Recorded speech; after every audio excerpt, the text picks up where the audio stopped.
Sur Télésud, merci de nous rejoindre pour un nouveau tour de l'actualité mardi 19 juin à la une à Los Cabos au Mexique. La zone euro, sous pression de ses partenaires du G20, affiche toutefois un front uni pour soutenir les mesures en faveur de la croissance et des créations d'emplois. Objectif, relancer une économie mondiale fragilisée.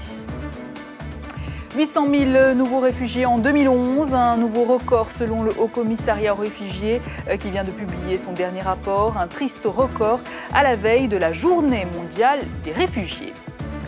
Et puis Libreville, capitale du 13e Forum africain sur la régulation des télécommunications, en vue notamment du passage de la télévision analogique au tout numérique, un objectif fixé à juin 2015. Le sommet du G20 vient de fermer ses portes sur un bilan mitigé. Alors que les 20 tentent de prouver que l'Europe peut sauver l'euro, les États-Unis et les pays émergents s'inquiètent du manque de croissance sur le vieux continent. L'Europe qui se dit n'avoir aucune leçon à recevoir sur la façon de gérer l'économie. Paterno Ngolo. Le sommet du G20 s'est ouvert hier au Mexique sur fond de crise dans la zone euro. L'hypothèse électorale grecque à peine levée, les dirigeants européens ont été vivement priés d'agir avec ambition contre la crise. Une crise économique, mais aussi institutionnelle. Je le répète, la Troïka va se rendre en Grèce au plus vite. Et le plus important, c'est que le nouveau gouvernement respecte les engagements qui ont été pris. C'est une habitude en Europe. Les élections n'ont jamais remis en question la continuité des engagements pris. Et cela est également valable pour l'accord qui a été signé avec la Grèce. La Grèce a été au cœur de toutes les attentions au Mexique. Pour les participants, cette crise avec ses retombées en Europe est la seule responsable de la baisse de croissance dans le monde. Mais le président américain voit dans la victoire de la droite grecque pro-européenne un signe positif. Les élections en Grèce sont un signe positif, un espoir de réforme pour une nation qui menaçait de déclencher une nouvelle crise financière en Europe. En marge de ce sommet, le Premier ministre britannique David Cameron s'est dit prêt à accueillir les entreprises françaises qui voudraient fuir la hausse d'impôts en France. Une déclaration qui a suscité des réactions au sein du gouvernement. Je ne sais pas comment on fait pour dérouler un tapis rouge au travers du Chanel. Il risque de prendre l'eau. Je pense que c'est un propos qui lui a échappé. Le communiqué final invite les pays de la zone euro à prendre toutes les mesures politiques nécessaires pour préserver la stabilité dans la région. En parallèle, les 3 agences des Nations Unies spécialisées dans l'alimentation ont également demandé aux dirigeants du G20 de redoubler d'efforts dans la lutte contre la faim.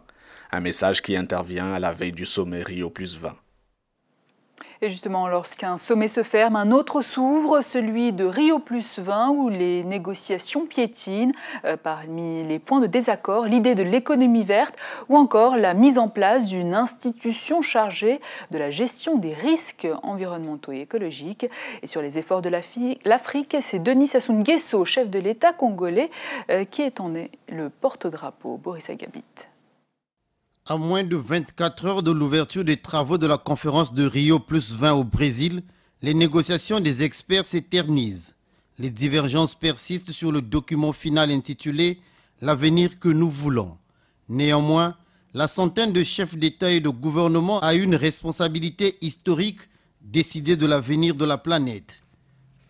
Si au contraire l'espoir ne renaît pas à Rio de Janeiro, l'histoire retiendra qu'un jour, les dirigeants du monde industriel ont assassiné avec préméditation la terre de nos enfants. Denis Sassou Nguesso, chef de l'État congolais et porte-voix de toute l'Afrique, plaidera pour une gouvernance mondiale favorisant le développement durable et la promotion de l'économie verte.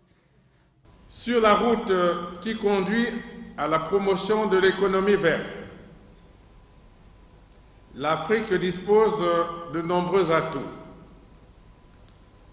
40% de la diversité biologique, 20% des réserves forestières, plus de la moitié du potentiel énergétique solaire, hydraulique et éolien du monde. L'économie verte est à la portée de l'Afrique.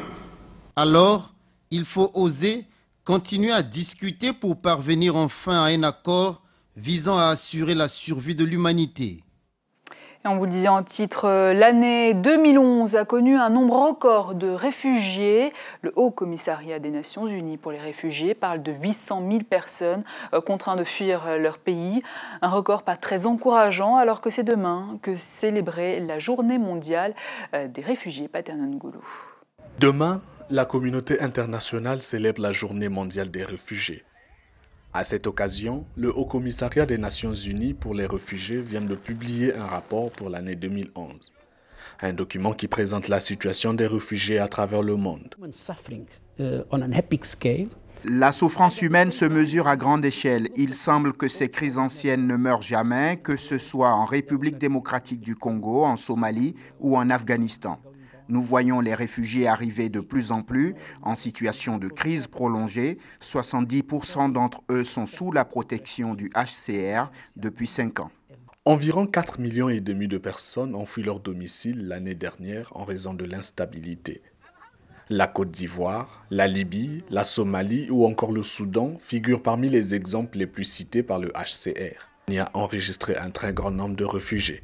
Les budgets sont restreints et en 2012, nous bénéficierons de moins de ressources financières. Cela devient difficile pour nous. Cela crée une frustration immense parce que nous ne sommes pas en mesure de faire ce que nous pouvons pour protéger et assister les réfugiés. Seulement 64 pays dans le monde ont pu fournir des données exactes sur les personnes apatrides, ce qui représente environ un quart des 12 millions de personnes apatrides dans le monde. Le rapport note un déséquilibre dans le soutien international aux populations déplacées. Cette année, le thème choisi pour la Journée mondiale des réfugiés est le manque de choix des réfugiés. Améliorer la parité dans le processus électoral au Cameroun, c'est l'objet d'un atelier du plan stratégique dénommé Genre et élections qui s'est tenu à Mbalmayo au Cameroun où sur 180 députés, seulement 25 femmes sont représentées à l'Assemblée nationale. Les grandes lignes de ce plan stratégique avec Mélanie Beteb. Le draft élaboré par les CAM et les partenaires au développement que sont le PNUD, le Programme des Nations Unies pour le développement et ONU Femmes, l'entité des Nations Unies pour l'égalité des sexes et l'autonomisation des femmes, ce document, disais-je, a été examiné page par page, corrigé et amendé par les participants de manière consensuelle. L'objectif étant d'aboutir à un plan crédible et efficace, susceptible de permettre une meilleure prise en compte de l'approche genre dans le processus électoral au Cameroun. La matrice d'action qui est jointe à ce document de stratégie a pris en compte toute la problématique. Il faut un bon cadre juridique pour que, à partir du cadre juridique, des actions puissent être déclinées. Nous allons envoyer un document au niveau du gouvernement, nous allons également l'envoyer au niveau du Parlement, nous allons l'envoyer au niveau des différents acteurs, les réseaux, les organisations de la société civile, pour qu'ils s'approprient déjà le document. Les discussions ont parfois chopé sur le quota ou la parité homme-femme à la candidature. Car il faut le dire, lorsqu'on parle de genre et élection au Cameroun, le problème se situe au niveau de la participation politique des femmes. Seulement 13% à l'Assemblée nationale, 5% dans les mairies. L'argument que certains donnent, c'est qu'on ne trouve même pas de femmes pour faire une liste, même s'il y avait des quotas. Mais c'est parce que les femmes ne savent pas pourquoi elles doivent être dans ces listes. Mais si on a déjà mis d'abord en place, on sait que si une liste n'a pas 30%, c'est un exemple, au minimum, elle ne passera pas. Une matrice d'action de la stratégie genre et élection a été arrêtée. Il s'agit entre autres de la réforme du cadre juridique avec l'adoption d'une loi claire sur les quotas hommes-femmes, le renforcement des capacités des acteurs du processus électoral sur le genre et outiller les femmes au combat politique et mener un plaidoyer pour l'application effective de ce plan stratégique qui sera rendu public dans les prochains jours. Zoom à présent sur le 13e forum sur la régulation des télécommunications. Ça se passe au Gabon et il s'agit de mettre en avant la nécessité pour le continent africain de passer à la télévision numérique, une migration qui prendra du temps mais sera effective avant juin 2015. Fatouma Garba. Migration de la télévision analogique vers la télévision numérique, tel est le thème central de ce forum de 3 jours qui se tient à Libreville. Les assises portent sur la régulation des télécommunications et le partenariat en Afrique. Les invités et différents partenaires ont aujourd'hui à cœur de partager leurs expériences pour mettre en place des stratégies de migration. Un impératif pour le président de l'Agence de régulation des communications électroniques et de la Poste. Ce forum, cadre privilégié pour les acteurs intervenant dans le domaine des communications électroniques en Afrique, est le lieu idéal pour discuter des sujets d'intérêt commun en vue du développement rapide et harmonieux de l'économie numérique dans notre continent. L'arrêt complet de la télévision analogique terrestre dans plusieurs régions du monde est fixé à juin 2015 par l'Union internationale des télécommunications. Les enjeux sont donc de taille pour le gouvernement gabonais. Nous sommes convaincus que la généralisation de l'économie numérique accélérera le saut qualitatif dans les différents aspects du développement humain et contribuera davantage au rapprochement des nations ainsi qu'à une intégration harmonieuse et accélérée des économies africaines. Entre qualité des différents opérateurs et nouveaux équipements pour l'ARCEP, la révolution technologique est donc en ordre de marche au Gabon.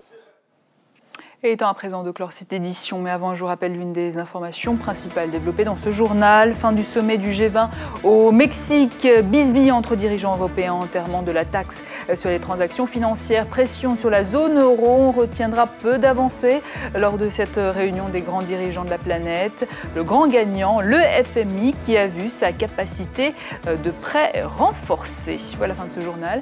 Merci à vous de nous avoir suivis. Quant à moi, je vous donne rendez-vous demain pour un nouveau tour de l'actualité. À demain.